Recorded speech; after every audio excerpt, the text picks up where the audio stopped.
Gostaria, assim, de iniciar o, o estudo, a palestra desta manhã, olhando para o capítulo 53 de Isaías. Eu gostaria que os irmãos pudessem abrir suas Bíblias. Isaías 53. Eu quero citar aqui um versículo da palavra de Deus. E deste versículo eu quero tirar aqui uma frase. É um versículo que contém muitas verdades, certamente, mas eu quero tirar aqui uma frase que vai ser a base daquilo que nós vamos falar agora nesta manhã. Versículo 11. Versículo 11 diz assim: Ele verá o fruto do penoso trabalho de sua alma e ficará satisfeito. Meu servo, o justo, com o seu conhecimento, justificará a muitos, porque as iniquidades deles levará sobre si. Oremos. Santo Deus, nosso Pai, estamos aqui na Tua presença com um propósito de receber a instrução da Tua palavra, Pai, e que esta palavra seja uma palavra prática, que venha contribuir para a edificação da Tua igreja, Senhor, e que ela possa ser, conforme o Senhor mesmo declara, uma palavra viva, com a nova vida que o Senhor deu para cada um de nós, que possamos encarnar a Tua palavra, Pai. Edifica a Tua igreja, nós te pedimos em nome de Jesus. Amém. Irmãos, a frase que eu quero mencionar aqui é interessante da maneira como ela está colocada, talvez presente do futuro, o verbo aplicado aqui, mas diz assim: Ele verá o fruto o fruto do penoso trabalho de sua alma e ficará satisfeito. Ele verá fruto do penoso trabalho de sua alma e ficará satisfeito. Eu posso ver aqui uma obra consumada.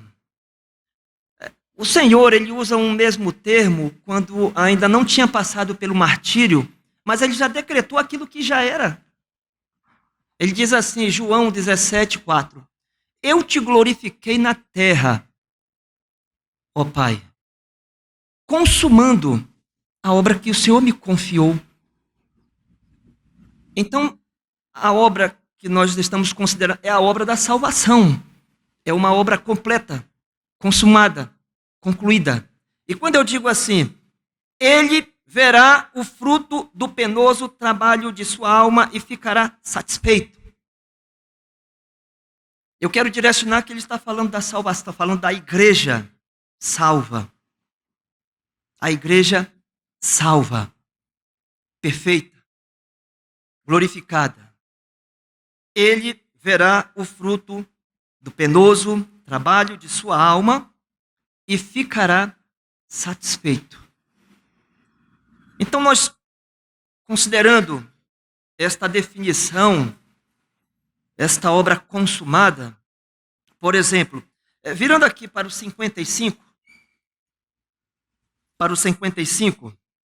nós temos aqui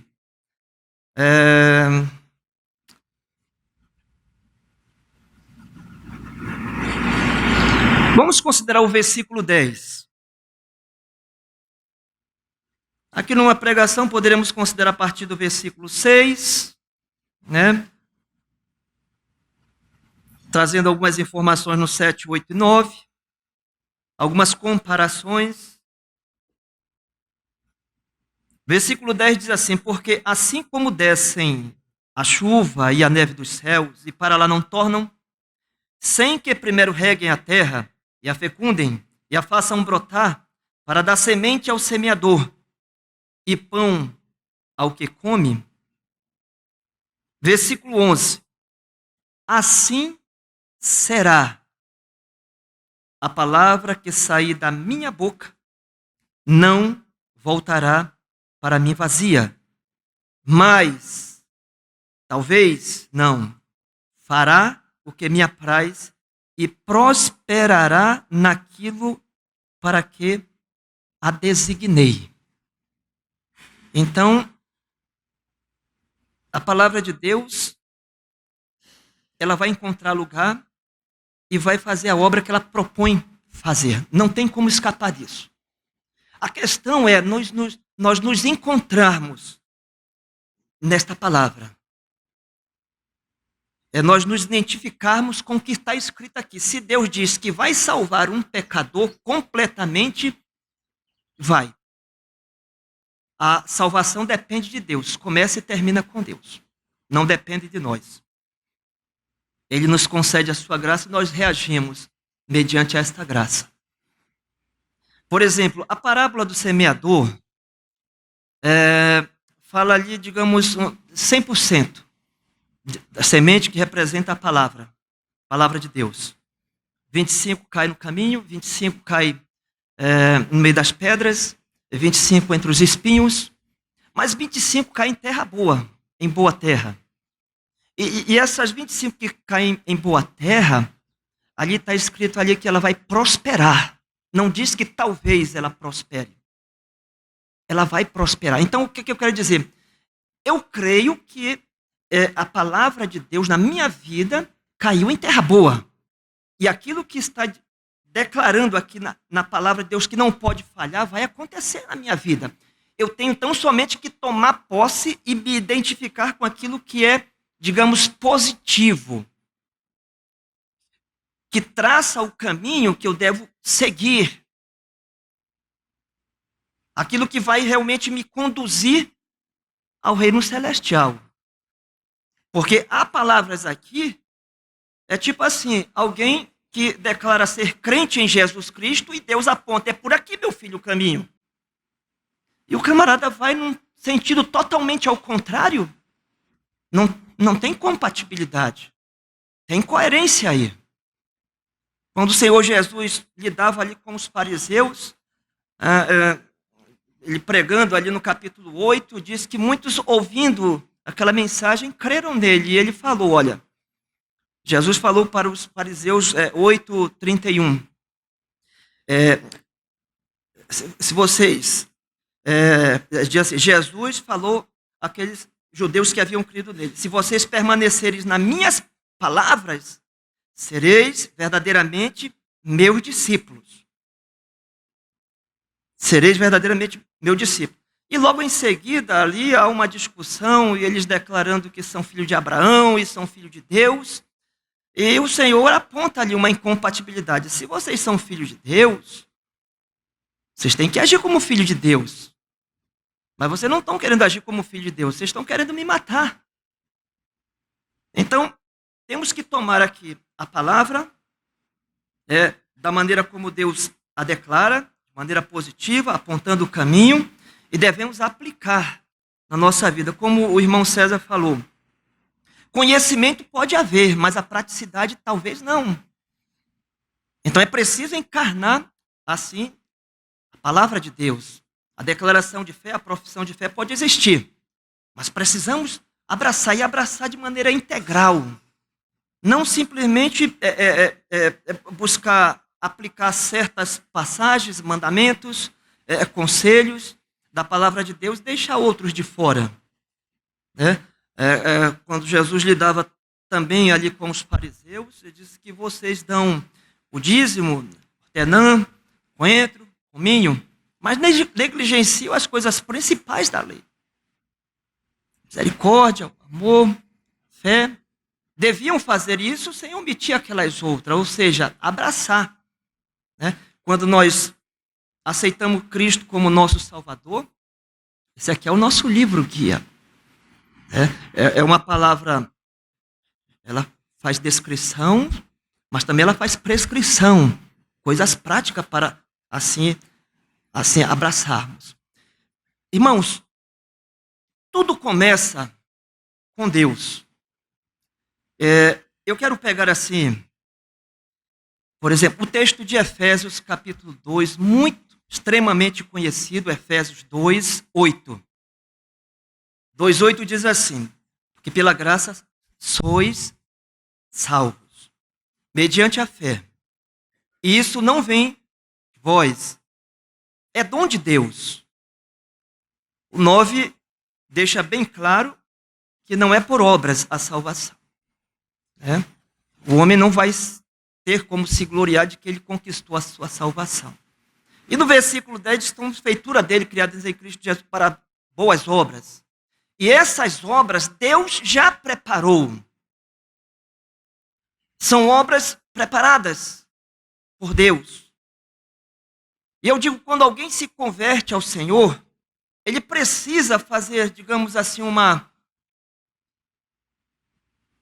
verificação na vida dele, de modo que ele possa ajustar a sua conduta, o seu procedimento, com relação ao plano de Deus. Talvez a necessidade de revisar a sua conduta na família, no trabalho, na sociedade, nas relações. Ou seja, a ideia é que ele se harmonize com a vontade de Deus. Começando por aí. Por isso que aqui em Isaías diz assim, ó, porque os meus pensamentos não são os vossos pensamentos. Né? Os meus caminhos, tem que haver uma adequação, de modo que seja feita a vontade de Deus. E eu diria assim, de uma maneira muito sincera, prescrutadora, um crente tem que ser muito franco e sincero, dizer: Senhor, seja feita a tua vontade e não a minha. Eu entrego minha vida nas tuas mãos, ela te pertence. O Senhor vai dirigir os meus passos. Seja feita a tua vontade e não a minha. E a vontade de Deus é a melhor, sem dúvida nenhuma, irmãos. É preciso haver essa harmonia, né? Se harmonizar com o pensamento de Deus, é preciso se harmonizar com os caminhos de Deus, que constam aqui nas Escrituras, que dão a direção para o caminhar do crente, para o viver do crente. Isso chama-se conversão. É converter-se mesmo. É abandonar, como diz aqui, deixe o perverso o seu caminho, inique os seus pensamentos, e converta-se ao Senhor. E tudo isso se dá, assim, na salvação, mediante a fé. É uma fé que o próprio Senhor nos provê. Que a fé é uma graça de Deus. E a graça é algo que nós não merecemos. Então, sem assim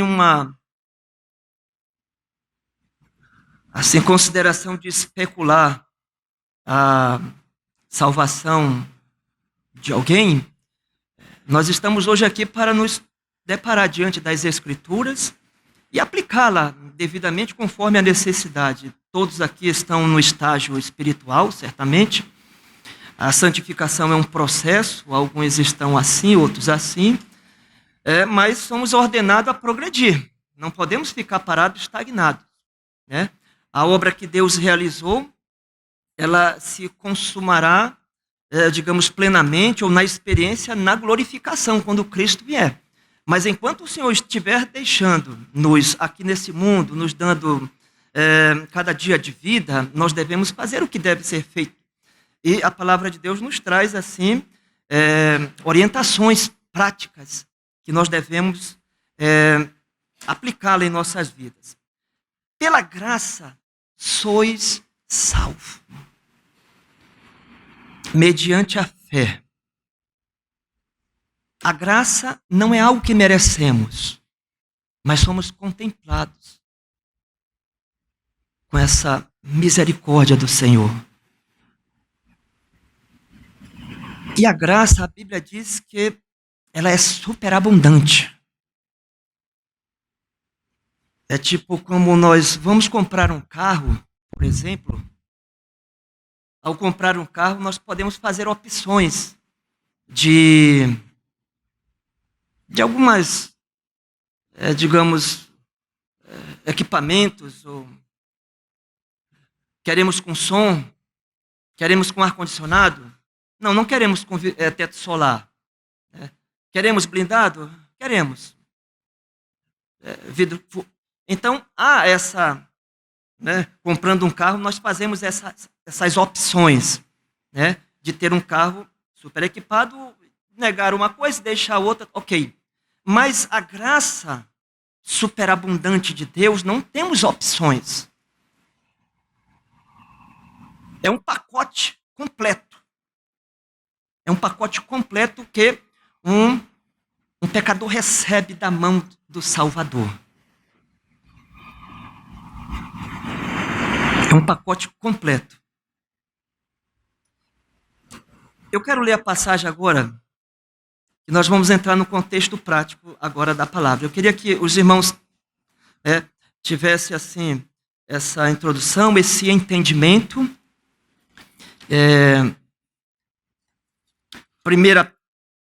2 Pedro, por favor. Nós vamos ler aqui textos bastante conhecidos, só que eu vou aplicá-lo naquilo que preparei assim a mensagem para a amada igreja. No capítulo 3 de 2 Pedro, é interessante que Pedro, Paulo, eles discorrem acerca da volta do nosso Salvador Jesus Cristo. E depois que eles encerram o assunto, eles trazem uma recomendação para a igreja. O apóstolo Paulo, em 1 Coríntios 15, ele fala a respeito da transformação, trombeta, é um abrir e fechar de olhos e tal. E no versículo 58, bem conhecido, depois de tratar a respeito da volta de Cristo, ele diz: portanto, meus amados irmãos, sede firmes, abaláveis, sempre abundantes. Algo prático, enquanto Cristo não vem. Algo que nós devemos estar realmente abraçando e exercendo. Não cruzando os braços, corre o risco de os varões chegarem assim, os dois varões, e dizer: o que é que vocês fazem olhando para o céu? Esse Jesus que subiu, vocês vai voltar da maneira como... Mas vocês esqueceram o que Jesus falou? Atos 1:8? Mas vocês vão receber poder ao descer sobre vós o Espírito Santo. Vocês serão testemunhas. Começar por Jerusalém, e vai para a Judéia, vai para Samaria, até os confins da terra. Então aqui, 2 Pedro capítulo 3, versículo 14, eu vou ler a partir do 14, diz assim, 2 Pedro 3, 14, diz assim: por essa razão, isso que vai acontecer aqui, que foi mencionado até aqui, por esta razão, pois, amados, esperando estas coisas, empenhai-vos por seres achados por ele em paz, sem mácula, irrepreensíveis, e tende por salvação a longanimidade de nosso Senhor, como igualmente o nosso amado irmão Paulo vos escreveu, segundo a sabedoria que lhe foi dada, não dele, foi dada. Ao falar acerca destes assuntos, como de fato costuma fazer em todas as suas epístolas, nas quais há certas coisas difíceis de entender, que os ignorantes e instáveis deturpam, como também deturpam as demais escrituras, para a própria destruição deles. Vós, porém, amados, prevenidos como estáis, prevenido como estáis de antemão, acautelai-vos. Não suceda que, arrastados pelos erros desses insubordinados, provavelmente havia muitos, no tempo do apóstolo, pessoas que não se submetiam à sã doutrina,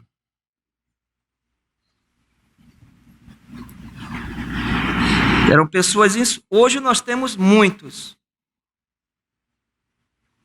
E é um risco ouvir assistir certos pregadores que não estão muito preocupados com essas recomendações. Não suceda que, arrastado por erros desses insubordinados, descaiai da vossa própria firmeza.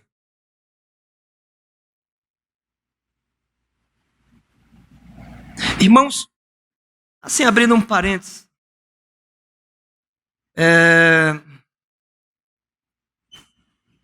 hoje nós temos uma grande massa de igrejas, de templos, ou até de pequenos lugares com placa de uma denominação. Bom, em princípio não seria problema muitas igrejas, digamos assim, mas são igrejas que estão pregando a palavra. Eu vi uma frase na internet, é um pregador famoso, eu acho interessante, já cheguei até a falar com alguns jovens que saíram de Maués para Manaus. Ele dizia assim, olha, não necessariamente vá para uma igreja perto da sua casa, mas vá para uma igreja perto da Bíblia. Porque uma igreja perto da minha casa talvez tenha muitas, mas ela está perto da Bíblia. E quando eu leio a exortação do apóstolo Paulo para Timóteo, ele diz assim, tem cuidado de ti, responsável por conduzir uma igreja, e da doutrina. Fazendo assim, dessa maneira correta, você salvará tanto a ti como os teus ouvintes. Então, há uma responsabilidade, assim, onde nós estamos nos colocando, porque eu creio que cada vez está ficando mais escasso a palavra de Deus, irmãos. Precisamos ter essa, arrastado pelos erros, desse descaiar da vossa própria firmeza. Versículo 18, aqui. Olha o conselho. Antes crescei na graça e no conhecimento de nosso Senhor e Salvador Jesus Cristo. A Ele seja a glória tanto agora como no dia eterno. Aqui nós temos algo muito importante para praticar. E eu diria assim, é algo assim necessário para exercitar a nossa fé.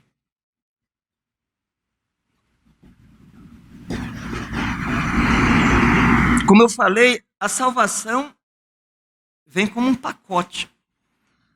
O apóstolo Paulo menciona assim, desenvolvei a vossa salvação. E no desenvolvimento dessa salvação consumada, vai envolver alguns meios da graça de Deus que ele deixou à disposição da igreja. E tomar posse desses meios é não só exercitar a nossa fé, mas está testificando a nossa salvação que recebemos. É um reflexo. Nós vamos estar confirmando a graça que recebemos do Senhor. Crescer na graça e no conhecimento. Eu quero dizer, irmãos, quero citar uma primeira aqui. Eu posso dizer que há graças, assim, coisas que nós não merecemos, mas Deus nos concedeu.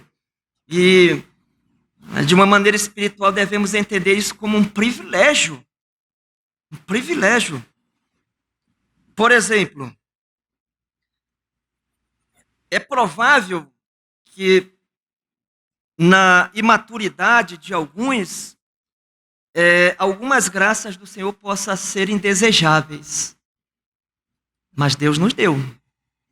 Por exemplo, eu estou me referindo ao que está escrito aqui.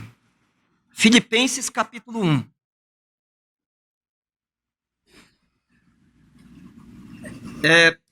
São textos que não podemos, assim, ignorar. Porque no plano que Deus, ou na obra que Deus preparou para a vida individual, particular, cada pecador que ele colocou num corpo, né? Ele pode ter ali uma obra para realizar. E talvez tal pessoa precisa reconhecer o que está escrito aqui. Olha como diz assim, Filipenses 1:29. Porque vos foi concedida a graça de padecerdes por Cristo, e não somente de crede nele.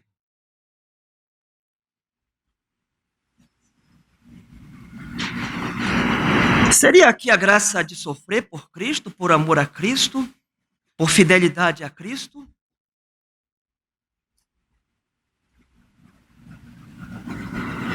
Porque foi concedida esta graça também para a igreja. E eu acredito que tem determinadas obras, eu sei que cada um recebe do Senhor. O apóstolo Paulo disse: eu não tenho a minha vida preciosa, contanto que eu complete a obra que eu recebi do Senhor. Por exemplo, a obra do nosso Salvador consistiu em sofrimento. A obra de Cristo consistiu em sofrimento. Envolvia sofrimento. Envolvia o sair do conforto. Passar até privação. Enfrentar perseguição. E como eu falei, não podemos estar fazendo propaganda enganosa para encher a igreja, não. Porque quando alguém recebe a graça da salvação, as escamas dos olhos caem e eles conseguem contemplar uma realidade. Alguém que é incrédulo, por exemplo, aqui vivendo nesse mundo, ele não vai estar, digamos assim, se deparando com coisas contrárias aonde um crente tem que manter a sua atitude de fidelidade ao Senhor. Por exemplo, como eu falei ontem para os jovens, um jovem crente, um jovem crente, ele vai considerar a fidelidade dele em relação ao casamento. Ele vai ter aquela determinação de dizer, não, eu vou me guardar para o casamento.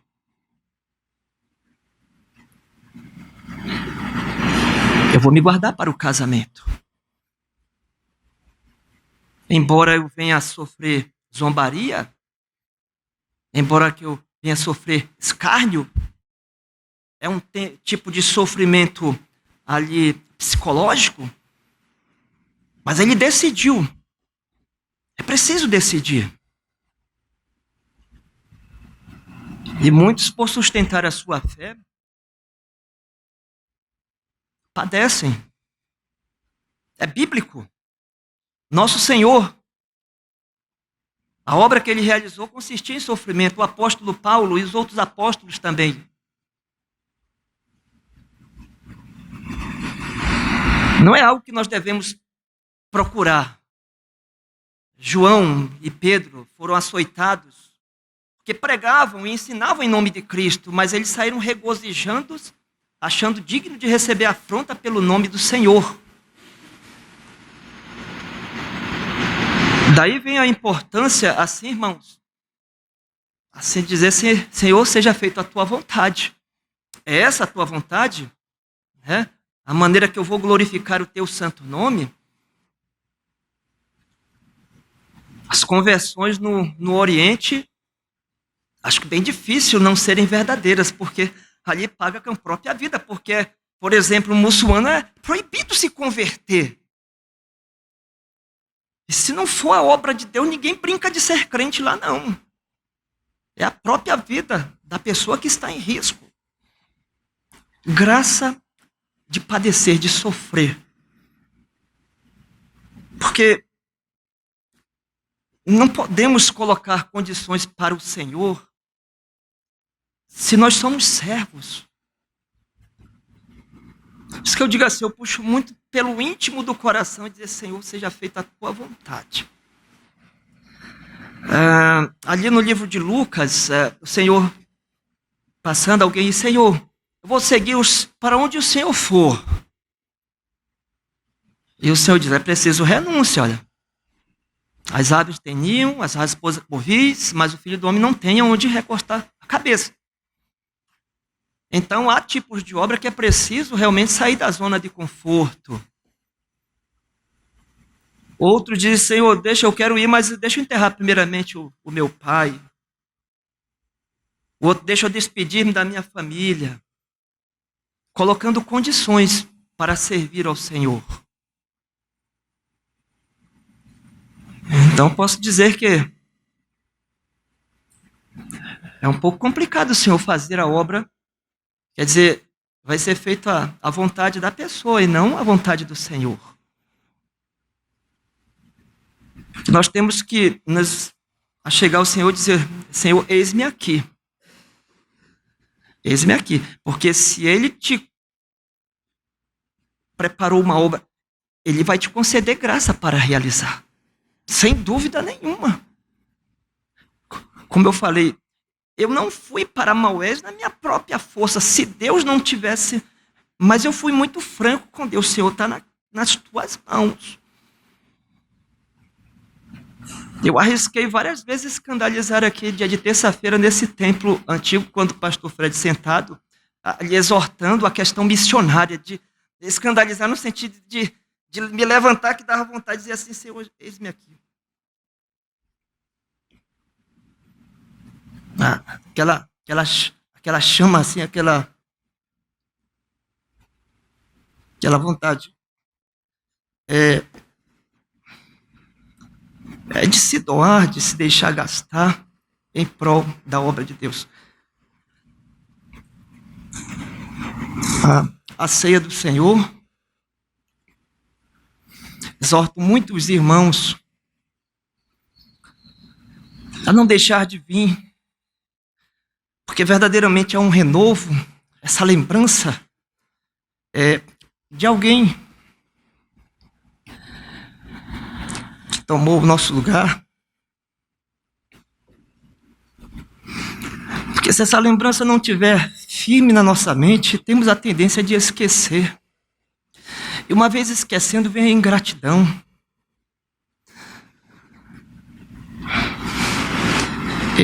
Eu tomo e busco passar essa mensagem para os irmãos e irmãs, que a ceia é um meio da graça que Deus deixou para a igreja, onde essa lembrança tem que ficar vívida, é um memorial, é um meio.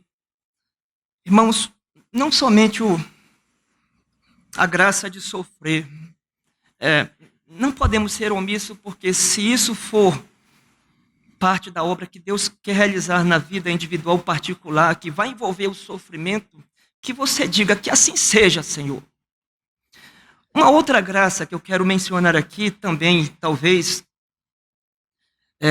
depende da espiritualidade ou da consciência, da consagração, da maturidade. Digamos, é a graça de contribuir.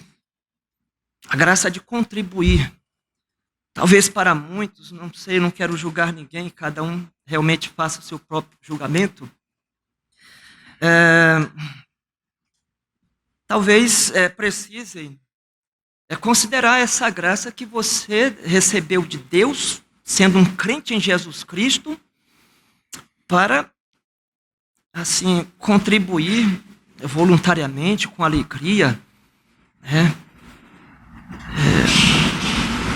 uma confiança inabalável que o nosso Deus é aquele que promete suprir as nossas necessidades, etc. Mas isso é mencionado aqui na sua Bíblia, 2 Coríntios capítulo 8. Então, o que eu estou ponteando aqui, irmãos, são algumas graças, da superabundante graça do Senhor, que nós devemos tomar posse e aplicar em nossas vidas. Então, confira o que está escrito em 2 Coríntios, capítulo 8. Eu quero ler a partir do versículo 1. O apóstolo Paulo escrevendo aos Coríntios, mencionando o exemplo de uma outra igreja, com o desejo de exortar esta igreja também a tomar posse desta graça. Diz assim, capítulo 8. Também, irmãos, vos fazemos conhecer a graça de Deus concedida às igrejas da Macedônia. Porque no meio de muita prova de tribulação, aquela igreja manifestou abundância de alegria e a profunda pobreza não foi empecilho. A profunda pobreza deles superabundou em grande riqueza da sua generosidade. Porque eles, eu testemunho, Paulo falou, na medida das suas posses e mesmo acima delas se mostraram voluntários, pedindo-nos com muitos rogos a graça de participarem da assistência dos santos. E não somente fizeram como a nós esperávamos, mas também deram-se a si mesmo, primeiro ao Senhor, depois a nós pela vontade de Deus. O que nos levou a recomendar a Tito, que como começou, assim também complete esta graça entre vós. Como, porém, em tudo manifestais superabundância, porque a igreja de Corinto, apesar de ser uma igreja carnal, ali no começo Paulo menciona que era uma igreja abençoada com dons, manifestações sobrenaturais. Mas era uma igreja que tinha carência, e a carência estava justamente aqui. Versículo 7. Como, porém, em tudo manifestais superabundância, a graça tanto na fé e na palavra, como no saber e em todo o cuidado, e em nosso amor para convosco, assim também abundeis nesta graça, a graça de contribuir. Como estava acontecendo em igrejas assim, mais pobres, ou seja, não assim ricas. A igreja de Corinto era uma igreja, eu diria assim, central, era uma igreja que era próspera. Era próspera, mas também não queria dizer que era uma igreja que exercitava a graça de contribuir. E aqui nessa recomendação o apóstolo Paulo cita esta necessidade da igreja. Então, assim, talvez para alguns, não sei, a Hebron sempre tem dado exemplo de fidelidade ao Senhor. Eu sou agraciado com essa fidelidade com o Senhor, com as ofertas que os irmãos enviam para mim, graças a Deus. E é algo que uma igreja precisa também abraçar. Não posso falar do geral, mas talvez, olhando para esta palavra, talvez venha em encontro da necessidade de alguém. Então, esta é uma segunda graça que eu estou mencionando, que faz parte daquilo que Deus preparou para a vida da igreja. É algo que não deveríamos deixar de lado. Eu vejo para o testemunho de um homem que é tido como o exemplo, um crente exemplo, o apóstolo Paulo. Ele menciona 1 Coríntios. Olha o capítulo 15, por favor. 1 Coríntios. Só fazendo aqui uma consideração a respeito desse ponto, que esta graça, como diz, nós devemos crescer. Não devemos se limitar. Não devemos ficar estagnados. A vida do crente é uma vida que está em transformação.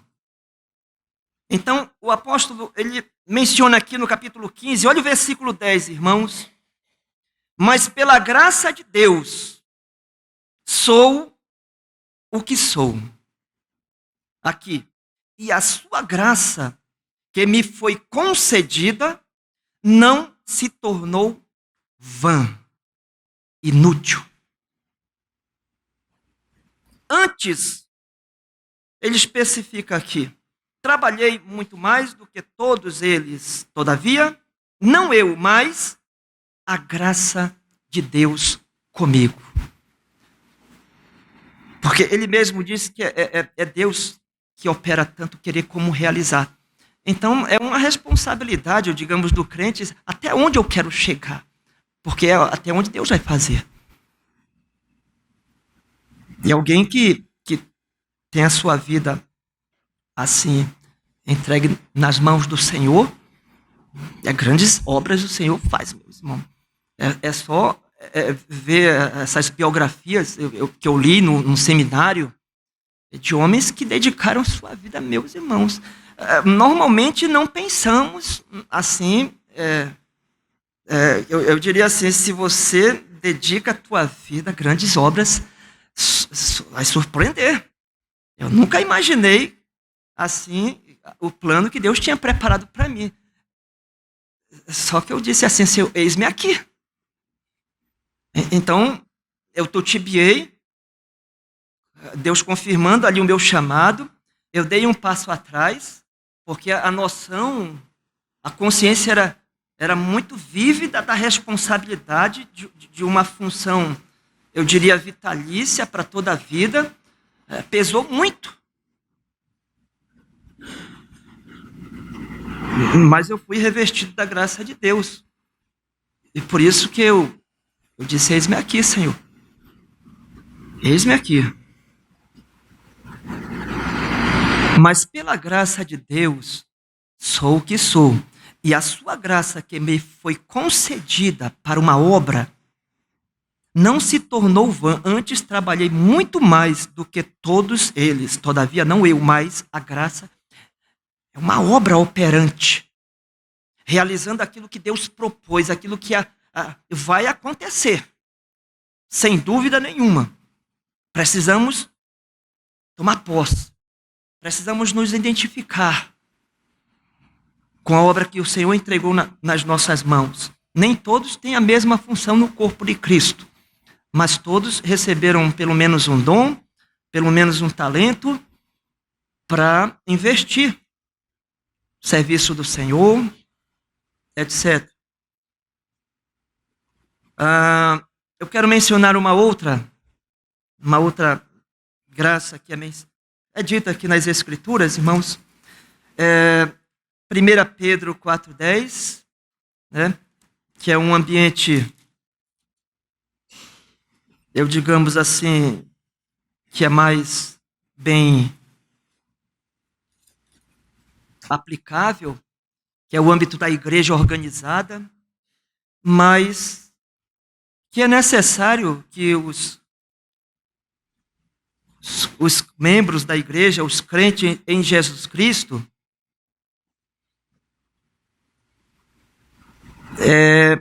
tome posse daquilo que recebeu do Senhor para cumprir o que está escrito no versículo 10. 1 Pedro, capítulo 4, versículo 10, diz assim: servi uns aos outros, cada um conforme o dom que recebeu, como bons despenseiros da multiforme graça de Deus. Coração de servo. Serviço dos santos.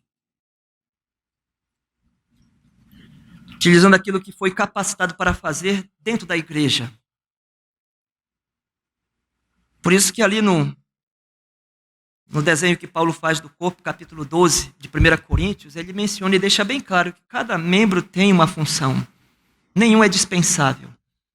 Então é preciso, às vezes, assim, se valorizar e não se sentir desprezado como é sugerido ali, né, que alguns membros podem ser desprezados. Não.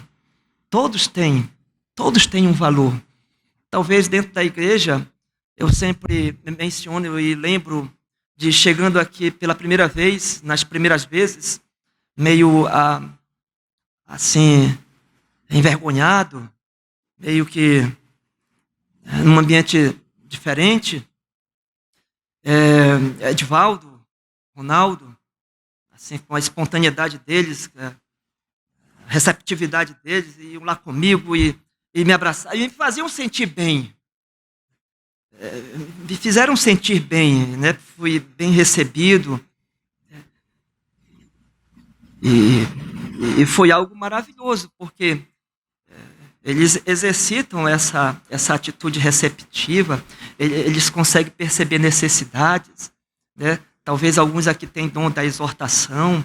Porque, meus irmãos, se nós nos colocamos na presença do Senhor, eu sei que tu me deu, está escrito na tua palavra, um dom para te servir, né? Eu diria que esse dom, ele torna assim, um formato, num dom maior, que é o amor. Então, se você reconhece que recebeu esta graça, esse dom para servir uns aos outros, você vai se colocar na presença de Deus. Senhor, me mostra onde eu posso usar o meu dom. Porque alguém que recebe o dom até de porteiro, que ele não veja que ele está ali meramente recepcionando, ele está ali para fazer a obra que Deus ordenou, o lugar onde ele vai frutificar. A palavra de receptividade que ele vai dar para quem entra ali não é uma palavra qualquer, é uma palavra que ele pediu de Deus, porque quem entra pelaquela porta pode estar passando por várias situações. Alguém pode estar passando por um momento de felicidade, outros de infelicidade, alguém atravessando uma enfermidade, né? Outros precisando de uma orientação. E a partir do momento que a pessoa entra ali, o porteiro estando ali na direção do Espírito, né? Com uma palavra que transmite graça, ali naquela recepção, ele já libera uma palavra que transmita graça. Como diz ali Efésios capítulo 4.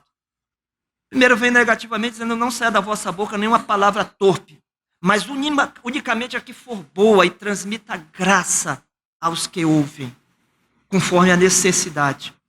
Então não é só estar ali recepcionando meramente, não. Se ele sente no coração que Deus o colocou ali, é ali que ele vai prosperar, é ali que ele vai frutificar, é ali que ele vai abençoar a vida da igreja. A graça de servir.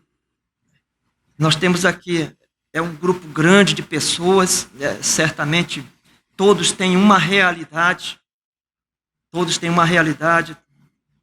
está experimentando alguma coisa na vida.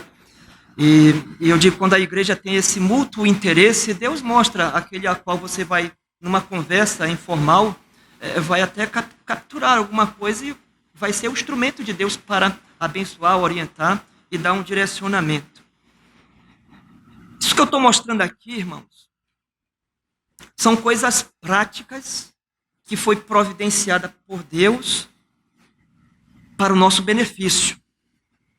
Para que a igreja, como diz ali a igreja de Tessalônica, elogiada por Paulo, e Paulo orando, agradecendo a Deus pela operosidade da vossa fé, que era uma igreja que tinha uma fé prática, exercia baseado nas escrituras, e a gente vê como a igreja se torna um corpo mobilizado mesmo, as suas funções, né? Assistindo, um funcionamento ali equilibrado, e que abençoa a todos. Então, existe também esta graça aqui que precisamos tomar posse. Eu falei a respeito da santificação progressiva, é outra coisa que os crentes não podem, assim, não se aperceber. Como é que está minha vida, minha santificação, né? Eu comecei o ano assim, estou terminando assim.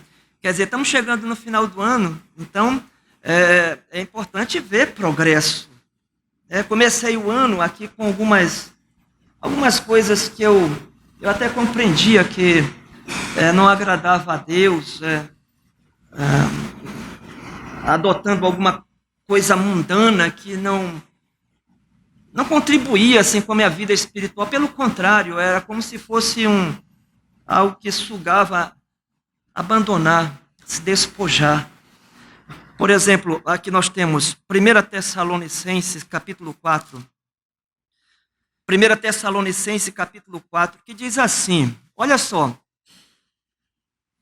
Eu tenho certeza que não. Alguém vai falar assim: pastor, eu já estou santo demais, não preciso não. Mas aqui diz assim, olha como é uma coisa contínua, irmãos. Diz assim, capítulo 4, versículo 1. Finalmente, irmãos, nós vos rogamos e exortamos no Senhor Jesus que, como de nós recebestes, quanto a maneira por que deveis viver, e não somente viver, e agradar a Deus. E efetivamente estáis fazendo.